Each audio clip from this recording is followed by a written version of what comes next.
बुरा सबको लगता है, बुरा सबको लगता है, पर जो जताता नहीं उन्हें कहाँ कोई समझता है।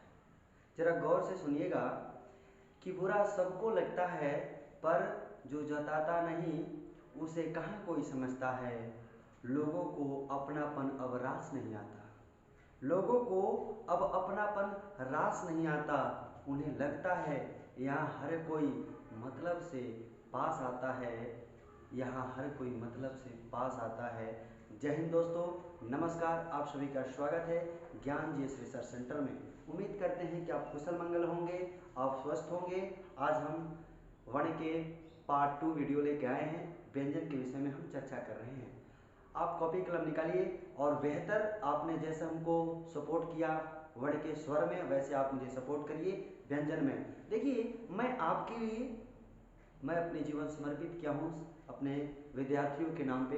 तो मैं कोशिश करते रहता हूँ कि मैं यहाँ अच्छे से अच्छे आपको ज्ञान दूँ।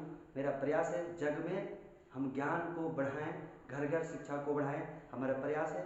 मेरे बहुत पूजनीय गुरु लोग हैं जो शिक्षा को आगे बढ़ाने के लिए लगे हुए हैं। समाज में कहा जाता है कि शिक्षा वह शस्त्र है जो उसे चलाना सीख लिया, वो कहीं अपने आप को बड़ा आदमी मुकाम स्थान पे अपने दायित्व को बैठा सकता है। कहने का तात्पर्य है कि देखिए, कहा जाता है कि मनुष्य जीवन मिला है, ये जो मनुष्य जीवन मिला है बड़े दुर्लभ से मिला है।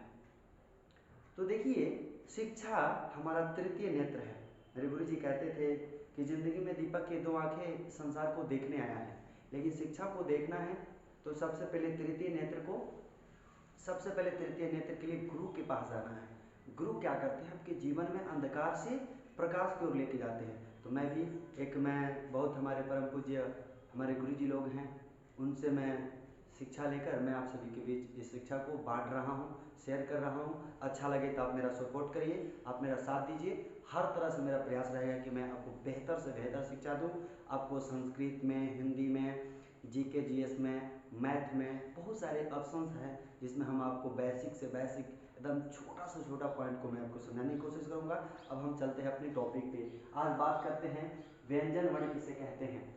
सबसे पहले अब हम संस्कृत पढ़ रहे हैं, जिसे मैं पहले भी बताया था कि पार्ट 1 में कि अगर आप संस्कृत व्याकरण को 100% क्लियर करते हैं तो 80 से लगभग ऑफकोर्स आपका हिंदी भी हो जाएगा। तो हम हिंदी में इसलिए समझाना चाहते हैं, आप कोशिश कीजिए। व्यंजन वर्ण किसे कहते हैं? प्रश्न है, व्यंजन वर्ण किसे कहते हैं? जिसका उच्चारण स्वर वर्ण की सहायता से हो। जरा ध्यान दीजिएगा इस बात को, जिसकी उच्चारण पहले क्या था, स्वर वर्ण जो हम पढ़े थे स्वर में, यानी वो स्वतंत्र रूप से। तो क्या हुआ कि जिसकी उच्चारण स्वर की सहायता से हो उसे हम क्या कहते हैं? व्यंजन वर्ण कहते हैं। क्या कहते हैं? व्यंजन वर्ण कहते हैं। जैसे कि हम देखते हैं आगे चल के व्यंजन वर्ण क्या होते हैं। ठीक है, तो व्यंजन क्या होते हैं कि व्यंजन वर्णों की संख्या कितनी होती है? तो 33। कितनी होती है? 33। अब हम बात करेंगे 33 जो होता है, वो 33 को बोलने के लिए हमें स्वर की सहायता लेनी पड़ती है। ठीक है, ध्यान दीजिएगा। यानी जिस 33 ऐसा वर्ण, ऐसा अक्षर, इसको बोलने के लिए किसकी सहायता लेनी पड़ती है? स्वर की। तो आगे चल के हम आपको बताते हैं। सबसे पहले आप कॉपी कलम निकालिए और अच्छी तरह से लिखिए, एकदम जीरो से। हमारी राष्ट्रभाषा संस्कृत मातृभाषा, इस चीज को पढ़ना है, हमें आगे बढ़ना है तो पढ़ना है। समझ में आया? ये चीज ध्यान रखना है आपको। ठीक है, अब हम बढ़ते हैं कि व्यंजन वर्णों को कितने वर्गों में बांटा गया है। ध्यान दीजिएगा, अगर ये आपको याद होना चाहिए क्योंकि आगे चल के ये आपको बहुत जरूरी है। अगर आपको नहीं ये याद रहेगा तो आगे बहुत सारी चीजें हैं जो समझ नहीं पाएंगे आप। तो व्यंजन वर्णों को कितने भाग वर्गों में बांटा गया है? तो 7। पहला है कवर्ग, चवर्ग, टवर्ग, तवर्ग, पवर्ग, अंतस्थ और पुष्म। ये 7 हैं। अगर पूछा जाए कि व्यंजन जो वर्ण है कितने वर्ग में बांटा गया है, क्लास में बांटा गया है, तो 7। पहला का कवर्ग, कवर्ग माने वर्ग, कवर्ग माने क से लेकर यहाँ तक 5। चवर्ग माने च से लेकर यहाँ तक मतलब 5। टवर्ग माने ट से लेकर ड़ तक। तवर्ग मतलब त से लेकर न तक। पवर्ग माने प से लेकर म तक। अंतस्थ और पुष्म, ये 7 वर्ग बांटे गए हैं। क्लियर? हम आगे चलते हैं। तो कवर्ग क्या हुआ? व्यंजन हुआ। तो कवर्ग जो वर्ण है उसमें स्वर नहीं है। अगर जब तक उसमें स्वर नहीं मिलेगा तब तक वो पूर्ण रूप से व्यंजन नहीं होगा। एक एग्जाम्पल के तौर पे बताते हैं, जैसे एक क है, आई अ है, कि जब तक दोनों नहीं मिलेगा, यानी पूरा क कब होगा, जब स्वर की सहायता होगी। इसलिए ने कहा जा रहा है कि स्वर वर्ण की सहायता से ही व्यंजन वर्ण की उच्चारण होती है। कहने का मतलब है जिसमें स्वर वर्ण की सहायता लीजिए उसे व्यंजन कहते हैं। आगे चलते हैं, अब हम बात करने वाले हैं व्यंजन वर्ण के कितने भेद होते हैं, यानी कितने प्रकार होते हैं, कितने अंग होते हैं, किसके, व्यंजन के। पहले हम स्वर का पढ़े थे ना, अब हम पढ़ेंगे व्यंजन के। व्यंजन के 3 होते हैं, स्वर के भी कितने थे, 3, और व्यंजन के भी कितने हैं, 3। तो अब देखिए इनमें कौन सी बात करेंगे हम, सबसे ध्यान से सुनिए। इसमें हम बात करेंगे, पहला जो राजा था वर्ण, ओकर 2 गो बेटा, स्वर और व्यंजन। स्वर जो है इसका 3 गो बेटा था, ह्रस्व दीर्घ और प्लूत था ना। इहे गो व्यंजन एक राजा है, एक को लड़का है, 3 गो, स्पर्श व्यंजन, अंतस्थ व्यंजन और ऊष्म व्यंजन। आप इसे व्यंजन के तौर पे उम्र भी कह सकते हैं, कोई दिक्कत नहीं है, लेकिन हम व्यंजन आपको बताए हैं, कोई गलत नहीं है, ठीक है। अब हम बात करते हैं कि व्यंजन के पहिलका लड़का का नाम का है स्पर्श व्यंजन। क्या नाम है, स्पर्श व्यंजन। तो देखिए स्पर्श व्यंजन किसे कहते हैं, प्रश्न है कि स्पर्श व्यंजन किसे कहते हैं। तो ध्यान देंगे, क से लेकर म तक जो वर्ण, यानी जो वर्ण है, वर्ण को स्पर्श व्यंजन कहते हैं। जरा ध्यान दीजिएगा, क से लेकर, ध्यान दीजिए यहाँ, क से लेकर क वर्ग से लेकर म वर्ग तक कितने अक्षर होते हैं, उसमें 25 हैं, यानी क वर्ग से लेकर म वर्ग तक, यानी क से लेकर म तक वर्ण को क्या कहते हैं, स्पर्श। समझ में आ गया आपको, आया ना, ध्यान दीजिएगा। अगर नहीं आता है तो फिर आप मुझसे कमेंट करिए, मैं आपको समझाने की कोशिश करूंगा बेहतर तरीके से। क्लियर। अब चलिए 3 होते हैं, पहला हमारा स्पर्श हो गया, यानी क से लेकर म तक को स्पर्श। अगर कोई पूछे क से लेकर म तक, क वर्ग से लेकर प तक को कौन सा वर्ण बोलते हैं, कौन से व्यंजन बोलते हैं, तो स्पर्श व्यंजन। क्लियर। अब हम बात करते हैं स्पर्श व्यंजनों की संख्या कितनी होती है। क्वेश्चन बना रहे हैं ना आपको, दिमाग में सबसे ज्यादा क्वेश्चन होना चाहिए। तो स्पर्श व्यंजनों की संख्या कितनी होती है, 25, यानी क वर्ग से लेकर प वर्ग तक, यानी 5 गुणे 5 का मतलब 25, 50 ऐसा क्यों लिखे हैं, ध्यान दीजिएगा। यानी क वर्ग में 5 गो, क वर्ग 5 गो, च वर्ग 5 गो, ट वर्ग 5 गो, त वर्ग यानी 5, 1 2 3 4 5, 5 गुणे 5 यानी 25। समझा गया ना, यानी स्पर्श व्यंजन की संख्या कितनी होती है, 25, क वर्ग से लेकर प वर्ग तक। क्लियर। आगे बढ़ते हैं, हम बात आज करेंगे अंतस्थ, यानी व्यंजन एगो राजा है, ओकर लड़का 3 गो, स्पर्श का क्लियर कर दिया हम। अब हम बात किस पर कर रहे हैं, अंतस्थ, अंतस्थ व्यंजन।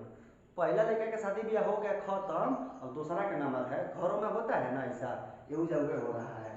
अंतस्थ व्यंजन किसे कहते हैं, ध्यान दीजिएगा। अंतस्थ का मतलब जो स्वर, जो वर्ण बोले वो अंदर से आवाज है, ठीक है, उसे क्या बोलते हैं।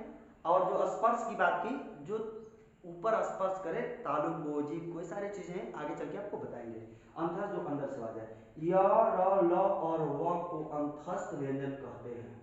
काजी ध्यान दीजिएगा, य, र, ल, व, ये 4 ऐसा क्या है, अंतस्थ व्यंजन है, यानी अंतस्थ वर्ण है। क्या कहते हैं इसको, अंतस्थ व्यंजन कहते हैं। किसको, य को क्या बोलेंगे, अंतस्थ व्यंजन, व को क्या बोलेंगे, अंतस्थ व्यंजन, र को क्या बोलेंगे, अंतस्थ व्यंजन, ल को क्या बोलेंगे, अंतस्थ। क्वेश्चन बना देंगे हम आपसे टेस्ट लेंगे। जब हम आपको टेस्ट लेंगे तो सबसे पहले क्या करेंगे, हम आपको क्वेश्चन दे देंगे। फटाफट आप लोग हमें कमेंट करके बताइए क्या करेंगे, पूछेंगे बताओ वह क्या है, वह कौन सा वर्ण है, तब बताएंगे सर जी ये अंतस्थ व्यंजन है, अंतस्थ वर्ण है। समझा रहेगा ना। अब हम बात करते हैं अंतस्थ व्यंजनों की संख्या कितनी है, तो 4। कितनी है, 4। एक सवाल नया बना ना कि अंतस्थ व्यंजनों की संख्या 4 है, य, र, ल, व, 4 गुणे 1 माने 4। समझ आ गया। अब हम आगे चलते हैं, अब हम बात कर रहे हैं तीसरा लड़का के, कौना लड़का के, तीसरा व्यंजन जो है इनका तीसरा लड़का का क्या नाम का है, ऊष्म। क्या नाम है, ऊष्म। ऊष्म का मतलब होता है जिसमें गर्मी हो, जिसकी आवाज जब वो वर्ण बोले तो गर्मी उसमें पैदा हो। तो देखिए क्या ऊष्म व्यंजन किसे कहते हैं, समझना है ध्यान से। तो तलाविश, मूर्धनी सा, दंडी सा और ह को ऊष्म व्यंजन कहते हैं। तलाविश, मूर्धन्य स, दंत स, ह को क्या बोलते हैं? ऊष्म व्यंजन। ये जब वर्ण आप बोलिएगा ना, इसमें से आवाज गर्मी की तरह आएगा। तलाविश, मूर्धन्य स, दंत स, ह। क्लियर? ये बात समझ रहे हैं ना? अब चलिए कि अब हम सवाल करेंगे कि ह कौन सा वर्ण है? ऊष्म वर्ण। समझ में आ रहा है ना? ऊष्म व्यंजन। अब हम बात करेंगे कि बताइए तालाबी स कौन सा व्यंजन है, कौन सा वर्ण है? बोलेंगे ऊष्म वर्ण। समझ में आ रहा है ना? ये क्वेश्चन में बनाना है और मैं आपको एकदम एक एक पॉइंट पे बात करूंगा। कॉपी कलम निकाल के रखना है, एकदम विधिवत लिखना है। अब मतलब ऊष्म व्यंजन की संख्या कितनी होती है? किसकी बात की जा रही है? ऊष्म व्यंजन की संख्या कितनी होती है? तालाबी, समुद्रानी, सरदंडी, सरह, चार गुणे की नीचे। यहां तक समझ में आ गया ना आपको? यानी हम बात किए थे कि व्यंजन वर्णों की संख्या 33 होती है। ध्यान दीजिएगा इधर, यानी है 25 गो और 4 4 8, 25 8 33 होता है। क्लियर हो गया? हुआ ना? चलिए अब आगे बढ़ते हैं। अब एक नया आया है, हम बात कर रहे हैं घोष वर्ण किसे कहते हैं। देखिए बहुत लोग को जो हिंदी व्याकरण नहीं पढ़ते हैं उनको नहीं पता है किसे कहते हैं, लेकिन देखिए जो व्याकरण को पढ़ते, देखिए राष्ट्रभाषा मातृभाषा हिंदी और संस्कृत हमारा है, हमें उसे पढ़ना चाहिए। सच बता रहा हूँ आपको। एक चीज पूछता हूँ आपसे, आप ही से सवाल करता हूँ, एक चीज बताइए, हमारी भाषा हम उसे नहीं पढ़े, हमारी मातृभाषा संस्कृत नहीं पढ़े, तो एक चीज बताइए, बुरा मत मानिएगा आप लोग, अगर अपनी माता पिता होते हैं ना, वैसे ही हमारे राष्ट्र जो है, हमारे लिए राष्ट्र धरती माँ है, भारत माता है, इनकी जो भाषा हमारे राष्ट्र का है वो हमारा गौरव है, उसे नहीं पढ़ेंगे तो जानते हैं तकलीफ होता है। ये अपने समाज में ना एक तरह की वो नहीं होता है, अंग्रेज ने जो अंग्रेजी बना के गया। मैं ये नहीं कहता कि भाषा को पढ़ना नहीं है, देखिए अपनी राष्ट्र जो भाषा है उस पर गर्व महसूस करना है, उसे पढ़ना है।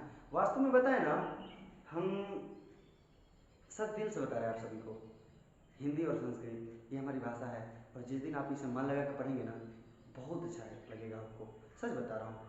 तो चलिए अब हम बात करते हैं घोष वर्ण किसे कहते हैं। मेरे साथियों, मेरे विद्यार्थी लोग और मेरे चाहने वाले, मेरे तमाम जितने लोग मेरे वीडियो को देख रहे हैं, आपसे हम अपेक्षा रखते हैं कि आप मेरा सपोर्ट करेंगे और अपनी ज़िंदगी को, अपने ज्ञान को बढ़ाने के लिए आप मेरा साथ देंगे और मन लगा के पढ़ेंगे, उम्मीद रखते हैं आपसे। अब हम बात करते हैं घोष वर्ण किसे कहते हैं। घोष वर्ण किसे कहते हैं? तो वर्गों के, कौन सा वर्ग की बात हो रहा है? ये वर्ग है, यानी वर्ग मतलब एक वचन और वर्गों मतलब बहुवचन। ये आगे पढ़ेंगे, हमको चिंता नहीं करनी है। तो कहा है वर्गों के तृतीय चतुर्थ पंच वर्ण का बात हो रहा है कि वर्ग में 5 वर्ण होते हैं ना, तो मैं क्या कह रहा है कि तीसरा चौथा पांचवा, 5 होता है ना, क ख ग घ अंग होता है ना, वही में क्या कह रहा है तृतीय चतुर्थ पंच, यानी तीसरा चौथा पांचवा वर्ण जो है, वर्ण है अर्थात य र ल व और ह। ध्यान दीजिएगा, ह को घोष वर्ण कहते हैं। जब ध्यान से समझना है आपको कि क्या कर रहा है कि वर्गों के तृतीय चतुर्थ और पंच, यानी तीसरा चौथा पांचवा, और य र ल और व और ह, यानी 1 2 3 4 5, ये जो वर्ण हैं, और इधर क्या है सभी वर्णों के, यानी सभी वर्गों के, ये पूरे 25 की बात की जा रही है। और इसमें क्या यह को घोष वर्ण कहते हैं। जैसे देखिए क ख ग घ अंग, यानी ग घ अंग, ये घोष वर्ण है। ऐसे ही होगा च छ ज झ तो ज झ ये क्या होगा घोष वर्ण। यानी हमारे जो वर्ग हैं इनके तीसरे से लेकर तीसरे चौथे पांचवें जो भी हमारे वर्ण हैं ये होंगे घोष वर्ण। अब हम आप बात करते हुए आपके सामने कि अघोष वर्ण किसे कहते हैं। अघोष वर्ण किसे कहते हैं, ध्यान देना एकदम आपके लिए। तो देखिए वर्गों के प्रथम और द्वितीय वर्ण कौन से वर्ण 5 होते हैं ना, वर्गों की वर्ण कितनी होती है, यानी अक्षर कितने होते हैं 5, क ख ग घ अंग। तो पहले हम पढ़े थे तीसरा चौथा पांचवा, देख रहे हैं ना ध्यान से, तीसरा चौथा पांचवा। अब आ रहा है अघोष में कि पहला और दूसरा वर्ण तथा तालाबी से मूर्धन्य दंती सम, इनमें 3 गो हो रहा है, ठीक है, को हम क्या कहते हैं अघोष वर्ण कहते हैं। अब ध्यान दीजिएगा, कवर्ग पर मैंने उदाहरण दिया, आप चवर्ग पे भी बनाएंगे, ठीक है, ध्यान दीजिएगा। क ख ग घ अंग, यानी पहला दूसरा अघोष हो गया और तीसरा चौथा पांचवा घोष हो गया। बात समझ में आए ना आप सभी को? देखिए, ज़िंदगी में जितना हम अपने आप को बेस्ट बनाएंगे ना, उतना बनेगा। हम सभी भाषाओं को जानकारियाँ रखना है, हर चीज़ का रखना है। और मैं कोशिश है हम लोग का कि एक एक मतलब नहीं बोलते हैं, एकदम मूल जड़ से हम आपको देने के लिए प्रयास करेंगे। और फिर मैं उम्मीद करते हैं कि आगे चल के आपको और बेहतर पढ़ाएंगे, और उम्मीद करते हैं कि आप अच्छा से पढ़ेंगे।